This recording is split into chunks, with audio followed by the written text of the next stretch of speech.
फितनों की कसरत जब होगी तो उस वक़्त फितनों से बचने का नुस्खा नबवी क्या है।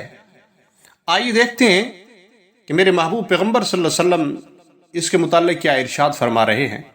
हज़रत अबू हुरैरा रज़ी अल्लाह तआला अन्हु से रिवायत है कि रसूलुल्लाह सल्लल्लाहु अलैहि वसल्लम ने इरशाद फरमाया, अनकरीब बहुत से फितने ज़ाहिर होंगे जिनमें बैठने वाला खड़े होने वाले से बेहतर होगा और खड़ा होने वाला चलने वाले से और चलने वाला उस जरी से बेहतर होगा जो फितनों के मुकाबले के लिए डटा हुआ हो।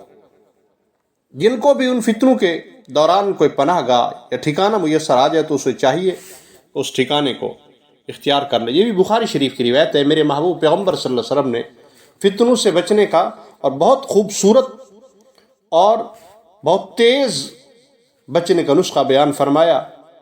तो मेरे महबूब पैगम्बर सल्लल्लाहु अलैहि वसल्लम फिर फरमा रहे हैं कि उस वक़्त दिलों की कैफियत क्या होगी, उस पर मेरे महबूब पैगम्बर सल्लल्लाहु अलैहि वसल्लम की हदीस मुबारक शाहिद है। बुखारी शरीफ की रिवायत है कि हज़रत हुज़ैफ़ा रज़ी अल्लाह तआला अन्हु फरमाते हैं, एक मरतबा आका इनामदार जनाब रसूलुल्लाह सल्लल्लाहु अलैहि वसल्लम ने हमें दो बातों के वाक़े होने की खबर दी, जिनमें से एक तो मैंने देख ली, दूसरी का मुंतज़िर हूँ।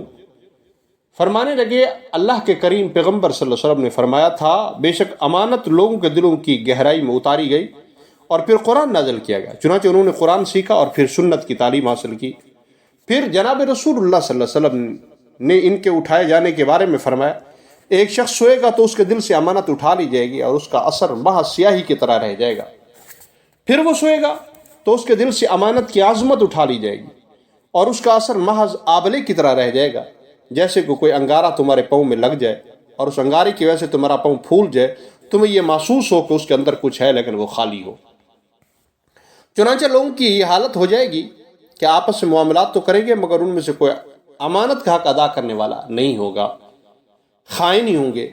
ये भी कहा जाएगा कि फ़लाँ कौम में एक अमानतदार मौजूद है या फ़लाँ बड़ा समझदार अक्लमंद दाना है, खुले दिल वाला आदमी है और बहादुर आदमी है, मगर उसके दिल में राई के दाने के बराबर भी ईमान न होगा। मेरे महबूब पैगम्बर सल्लल्लाहु अलैहि वसल्लम ने कैसे वाशगाफ अल्फाज में बयान फरमाया, ये कुर्ब क़ियामत होगा और आज ऐसा हो रहा है।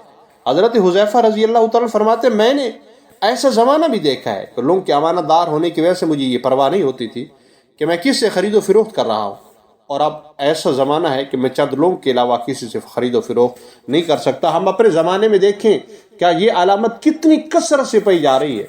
क्या हम किसी को अमीन समझ सकते हैं या हमें हर आदमी के बारे में ये वहम और वसवसा रहता है कि शायद ये भी खाइन हो।